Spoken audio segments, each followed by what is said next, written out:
ni ñoom it ñu daal di juboowul seenu biir ba loolee mën a daal di créer ñaari camp benn far fii te ñoom ñëpp ñoo bokk même objectif bi ñoom ñëpp ñoo bokk lu ñu daal di subir ay victimes lañ de li nga xamante ni moom moo daal di xewoon ci diggante 2021 jàppi 2024 rawan naka nga daal di gisee cette supposée division bi nga xamante ni mën na am ci sa mouvement bi nga xamante ni ñoom ñoo daal di réclamer justice pour leur martyr. Waaw en fait je pense que la pire chose bi nga xamante ne mën na arriver gars yi mooy loolu. il faut pas effectivement ñu céder à ça. bay am cette division ci seen biir parce que à quoi ça va leur servir bu ñu amee division lan la leen di jariñ absolument rien du tout. da leen di affaiblir indil leen effectivement ay jafe-jafe bu ko defee ñi nga xamante ne war nañ cee wax commenter ci jël le débat orienté ko feneen parce que dès l'instant xam nga tey maanaam bari na loo xamante ne mën na jaxas boole ay nit. boo saytoo ba ci biir intérêt mën na cee bokk te loolu ki nga xamante ne dafa toog di la observer mën naa après yóbbu yëf yi fu ne parce que qu'est-ce qui est poursuivi en réalité c'est la justice. pour les victimes. du loolu la ñuy poursuivre. et que ñu profitoo ci lii pour que plus jamais lu mel noonu mën a arriver du loolu la ñuy poursuivre mais loolu dafa amul ku ñu war a désigner pour mu porter ko. c'est-à-dire loolu c'est le problème de tous les Sénégalais. c'est-à-dire tey koo xamante ni coow yi ba muy arrivé da ko fekk au fin fond de l'Alaska wala au pôle nord fekkewu ci dara. mu dox ba jamono jot rek mu daal di yëg coow li ñëw teg ko sur la table ne lii dama koy porter ko dañ ko war a bàyyi mu porter ko c'est-à-dire y a pas de récupération y a pas de non maa la gën a doon victime la y a des gens yoo xamante ni tey tu les entends plus parler ci problème bi pour yoon am. fekke wuñ sax fañ doon manifester. Bien sûr. te chaque jour ñu joytu ko. dafay am tu vois donc da ngay gis koo xamante ni peut-être il a porté woom ëpp na fu voix mën a yegg ëpp na fu voix peut-être benn victime mën a yegg. wax kooku da nga koy jox opportunité mu ñëw participer c'est-à-dire buñ nee récupération dafa am c'est la récupération de quoi qu'est-ce qu'on récupère. wala boog su fekkee ni yow da nga ñëw organiser cette manifestation da nga koy organiser pour que effectivement ñu ne diw la pour daal lay jox paternité kii bi pour que nga gagner ci peut-être aura pour que nga gagner ci loolu et cetera je ne pense pas que ça doit être une motivation ci lii nga xamante ne moom la ñu sumb c'est-à-dire quelqu'un boo xamante ne da ngaa bëgg am cette aura demal créer sa mouvement politique wala nga créer sa parti politique n'est-ce pas. wala bon s'il le faut tu crées ta chaîne YouTube wala et cetera nga commencer def sa ay sorties et tout ça pour mën a wut tour. lu dëgg mais je ne crois pas que actuellement une division au sein de cette ci kuréel googu nekk loo xamante ni mën na leen a avantager quelle que soit nag motivation yi ak initiative division boobu fi mu jóge li nga xamante ni moo wér te wóor mooy que ni ñoom ña fa daje ñëpp ak beneen motivation boo xamante ni dafa nekk personnel bu leen boole li wér te wóor te mën leen a dajale mooy que ni cette justice bi nga xamante ni moom la ñu réclamer au nom de ces victimes. Bien sûr. Donc loolu nag il faudrait que plus ngay xool ci li leen di dajale plutôt que ci li leen di diviser parce que cette division du leen mener nulle part. du dëgg bon ça da ngay may ñenn ñi lu ñu wax donc ça n'a aucun sens donc quand on parle de récupération politique et cetera yu demee noonu man je ne pense pas qu'il puisse y avoir de récupération politique ci lii parce que sénégalais yi ñoo pare pour certains sujets kenn dootu ko politiquer fii ci réew mi maanaam lii di Casamance lii di deniers publics lii di affaire victime yi c'est-à-dire sénégalais yi ñoo pare pour effectivement ñu bàyyi loolu di ko dugal ci ay politique. Bien sûr. moo tax boo xoolee tey képp ku ñu fi jàpp ci affaire deniers publics yi ngay taxaw di jéem a takk rajo yi naan ay affaire de politique la kenn du la faale. ay quelques personnes ñooy ñoo ànd ak yow buñ ci sonnee tuuti toog du dëgg. voilà keroog ku weddi nag laaj Bougar moom mi kii woon loolu bien que sax man je trouve que c'est une aberration que ñu koy dóor juste un mois alors que la fille Kiné Cissé ñu dóor ko 1 an. parce que je ne crois pas que Fatou Kiné Cissé li mu wax gën a graaw que li Bougar wax. mais bon bref ça c'est des questions judiciaires ñoom ñoo yor seen cëgal guy du dëgg. donc li ma bëgg a wane foofu rek mooy que dafa am des sujets yu nga xamante ni gars yi ci boppam ñoo nangootul ku koy politiser fii ci réew mi léegi nag encore une fois ñoom ñëpp li nga xamante ni moom la ñu ànd d'accord mooy que ni nan la tuddati li ñu war a dox mooy fexe ba cette justice là soit rendue loolu moo leen war a boole. mais yeneen considération yi nga xamante ne ay détails la il faudrait ñu loolu ko parce que y a rien qu'on puisse récupérer ici c'est-à-dire initiative bi ku ko mënoon ti jël dañoo waroon ànd ak moom. parce que en vérité bëri na tey quand on prend collectif famille yi nga xamante ne ay victimes la ñoom seen bi ñu bëggee porter plainte nu ñu def. dañoo booloo. dem fan amnistie. pourquoi demaluñ seen bopp. soxla nañ ndimbal li lu nekk am na ku ko xam lu ne am na ku ko mën donc on peut pas vouloir une chose et son contraire li nga xamante ne mooy fonds yi ñuy génne ci état beeg ñoomin seen loo ko mën ci tuddee ak ndimbal la état nag la war da ko war a def ak ndimbal la donc bu la ku mu mënti doon fu mu mënti jógee bu fekkee dafa ñëw pour yokk effectivement ci masse bi yokk ci dooleem en soi c'est pas un problème du dëgg aussi yow ki ngay xaxaranteel bu fekkoon sax daa jóge ci camp ñi ñuy doon accuser naan ñii ñoo ñu def métit bi sax ñu mën a wax. ñu ne day buruxlu tey bi nga xamante ni def nañu marche contre góor jigéen yeeg ñoomin seen nga jékki-jékki gis fa Abdou Mbow kan moo toogul wax ne Abdou Mbow lii muy def nii moom lan la ci jublu parce que moo dàqoon loi bi moo ñëw tey di ko manifester parce que les Sénégalais ont constaté moom incohérence bi mu nekkee woon ndax moom moo ko dàqoon moom moo ñëwaat di manifester naan nañ ko defaat mais tey bu fekkee da nga ñëw nga ni Guy Marius Sagna nag wax dëgg fa yàlla. qui n'a pas besoin de cette marche pour être populaire. Maintenant ci lan la ñu basé wu pour mën a daal di ne Guy Marius Sagna day def récupération politique. bëgg porter combat bi te ñoom ñoo ko lii woon. aucune idée après effectivement man j'ai vu une vidéo avant ñuy tàmbali léegi mooy cette personne mooy je pense Ousmane la tudd et tout ça mooy ki nga xamante ne moom moo indi woon njiix jaar moom li mu doon wax mooy que ni am na yoo xamante ni jaru ko parce que gis nañ ni gars yi ñu ngi commencé di woo ay policiers et cetera donc dossiers ñi ngi avancé et tout maa ngi gis Salma di publier effectivement cette vidéo que dossiers ñi ngi avancé et tout peut-être que moom loolu xalaatam la bu fekkee dossier yi mi ngi avancé jàpp nga ni mi ngi avancé que peut-être que jarul effectivement tout ça mais toogal sa kër. toogal sa kër. loolu méttiwul si yow jàpp nga ni effectivement lii jaru ko que dossier ñi ngi loolu jaru woon tintamarre bi et tout ça gars yi ñi ngi avancé jaru pression mais y a pas de souci Sénégal xalaat yëpp bokkuñu doon benn ku ci nekk ak li nga xalaat. te je pense que majorité sénégalais yi ñi ëpp ci sénégalais yi li ñu jàpp mooy que ni affaire bi des naa gaaw donc su fekkee yow da nga gis le contraire wala nga jàpp le contraire mais y a pas de souci mais tu peux ne pas participer effectivement ci loolu. n'est-ce pas. donc pour man y a pas besoin que ngay loolu en plus même su fekkee ni dossier mi ngi dox mais comme ni ñu koy waxee làbbaliw fas taxut a fas raw fas nga ci kanam. donc parfois nga c'est pour ça même que cocher yi di yor cravache de temps en temps ñu làbbali fas pour mu gën a gaaw loolu yàqul dara dans les deux cas pour man y a pas de souci même bu dossier doon dox sax. mën ngaa manifester ne justice bi na rentre waxuma la effectivement ñu ci bari am ci kumpa donc encore une fois j'en appelle à tout le monde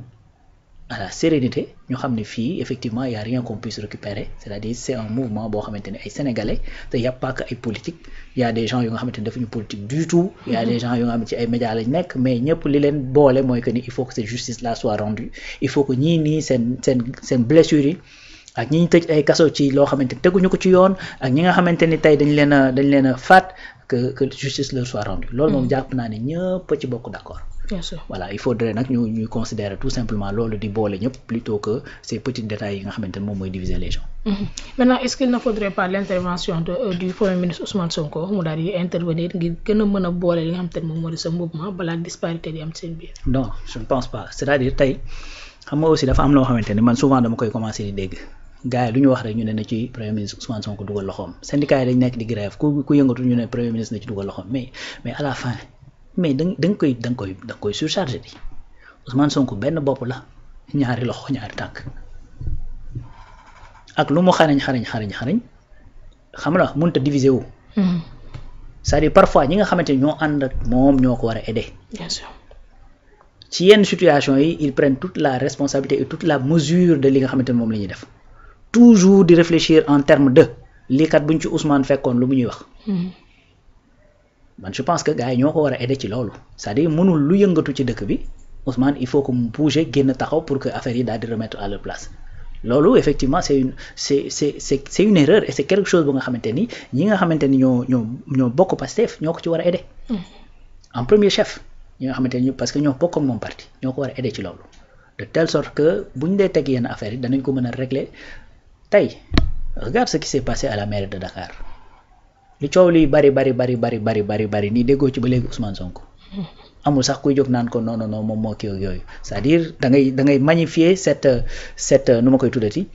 cette capacité de Pastef et de Ousmane Sonko à être stratégique et tout ça mais tey dañ lay wax ne la daanaka lépp Abbas moom moo ko dox moom kii c'est-à-dire c'est comme ça qu'il faut faire boo duggee di dox benn affaire boo xamante ni tey bis bu capotee maanaam dañ la fiy jéggi dem ci sa kilifa. il faut nga def ko de telle sorte que kooku il est protégé. donc mënul encore une fois lépp loo xamante ni dafay kii rek après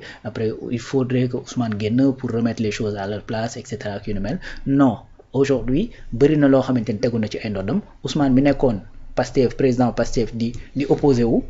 mënta bokk ak Ousmane bi nga xamante ni dafa continuer nekk président Pastef ba pare nekk le premier ministre de la République du Sénégal. war a effectivement joyanti gouffre financier bi nga xamante ne moom lañ fi bàyyi. war a wër di wuti ay partenaires extérieurs pour que ñu mën di contourner ñi nga xamante ne ñooy FMI ainsi de suite war a coordonner son parti politique et cetera c'est-à-dire tout ça dafay mujjee compliqué ci moom bien que nag état moom boo xasee ba gàddu nga lu diis a diis donc gars yi ñoo war a xam ne ay magum jëmm lañ nit ñee nekk ci réseau yi rek naan xale yi mais fii xale amatu fi. gars yi bu ñu génnoon ci réseau yi ba wax seeni at nga xam ne xale amatu fi bari na ci ñoom ñoo xamante ni at yi ñu am ba ko ñenn ñi amee dañ leen a yónni ñu dooni yonent ñenn ñi dooni mujjatit donc duñu ay gars yi duñu ay gone donc comme duñu ay gone nag il faut que ñu dem avec la responsabilité bi nga xamante ne moo ànd ak loolu donc seen biir ñu toog xam ni lii moom mooy li nga xamante ne moom mooy li am dañoo war a dem ñun ñëpp booloo ngir effectivement wane aux yeux du monde entier que ni li ñu bëgg suñu état bi doxee ko mooy rendre justice deuxièmement mooy que ni fanatisme bi ñuy jiiñ naan ay fanatique la ñoo et cetera regardez même nos propres autorités yi nga xamante ne ñoo ànd ak ñoom combattre ba ñu nekk au pouvoir on leur met la pression parce que li ñu ñor te taxoon démb ak bërki dem ñu jógoon di xeex mooy nu Sénégal changé ba nga xamante ni suñu sët yeeg suñu doom yeeg bu ñu ñëwee du ñu fekk ñoon situation yi ñu dund loolu mooy ñu taxoon di xeex démb ak bërki dem looloo tax ñi ci gaañu ci ñi ci dem prison ñi ci ñàkk seen bakkan c'est pas effectivement une question d'homme c'est pas une question de personnalité de personnage et cetera yu ne mel donc loolu la te loolu nag ça transcende tout le monde moo tax may wax ne li leen di diviser nii warul leen a diviser ndax ça les transcende même ñoom ci seen bopp victimes yi ñoo ci gën a yey parce que ñoom ñooy ay victimes bien sûr mais xeex boobu peut-être yàlla moo dogal ñu dem doon ci ay victimes mais dafa am ñu ko àndandoo noonu ci terrain bi mënoon naa dem n'importe qui ci ñooñu du dëgg donc tey même ku blessé wul démb ak bërki dem mën naa ñëw porter le combat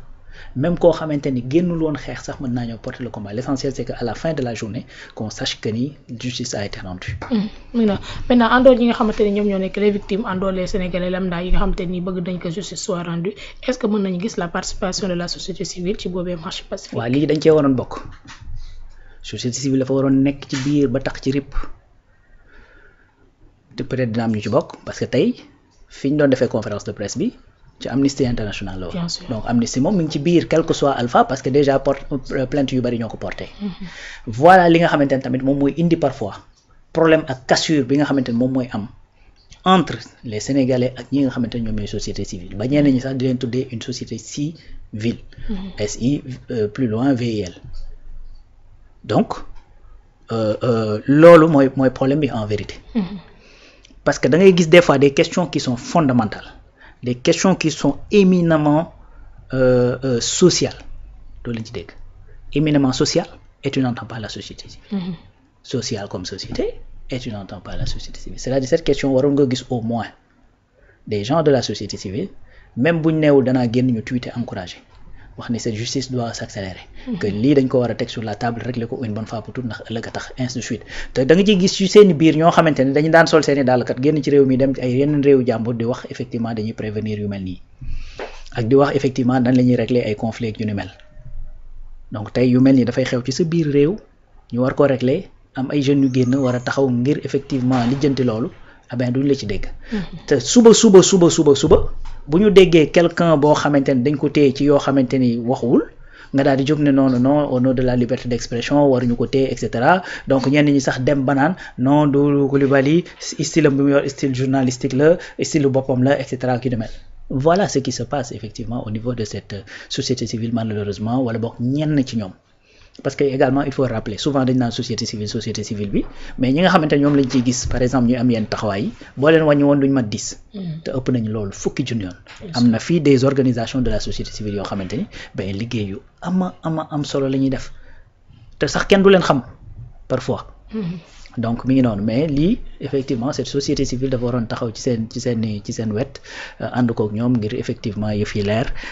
ba ñenn ñi sax ñi nga xamante ni récemment génn nañu clip di wax ak yu ni mel. lii moo waroon nekk seen combat. bien sûr voilà c'est ça qui devait être le combat. donc dem taxaw ci wetu victimes yi ngir laajal leen justice et tout ça mais Sénégal moom comme liberté dafay am. consacré par la constitution chacun est libre de voir ni nga xamante ne noonu ngay xalaatee ak ni nga xamante ne noonu ngay positionné woo mais véritablement cette société civile lii la waroon taxawee comme ni nga xamante ne noonu la Amnesty taxawee. En tout cas on espère au lendemain de cette marche pacifique li nga xamante ni moom moo daal di nekk objectif bi ñu daal di viser mu nekk objectif boo xamante ni bu ñu atteindre la à savoir pression bi nga xamante ni bëgg nañ ko teg ci la justice ngir ñu daal di baral dossiers yi nga xamante ni ce sont des dossiers yoo xamante ni tellement important yoo xamante ni war nañ ko mën a daal di régler ngir que réconciliation boobu le président de la république di wax di mën a am justice d'abord pour que réconciliation mën a daal di am muy noonu ay ñu daal di continuer de jëm beneen élément boo xamante ni tamit bokk na ci li ñu bëgg a waxtaane dem ba foofee nga xamante ni moom moo di ci assemblée nationale ak cette proposition de loi bi nga xamante ni moom la député nga xamante ni moo di Pape Djibril Fall daal dina koy proposé comme quoi que ni ñu daal di def ab loi boo xamante ni dafay daal di garantir lépp loo xamante ni moom moo daal di jëm gratuité jëm ci transport terrestre bi maanaam Dakar dem dikk teex ak beexte ñu daal di koy teg ci ñi nga xamante ni ñoom ñoo di les étudiants ngir ak ay élèves yi nga xamante ne nii dañuy daal di am léeg-léeg ay jafe-jafe ngir daal di mën a rallier seen kër ak li nga xamante ne moom moo di seen établissement yi ñuy daal di sàkkoo xam-xam moom mi ngi koy daal di wax nee na autorités yi ci boppam ñoom ñoo daal a war a mettre en place ay li nga xamante ne moom moo di pouvoir ñoo daal a mettre en place ay dispositifs yoo xamante ne daal di jëm ci soutenir ak accompagner les étudiants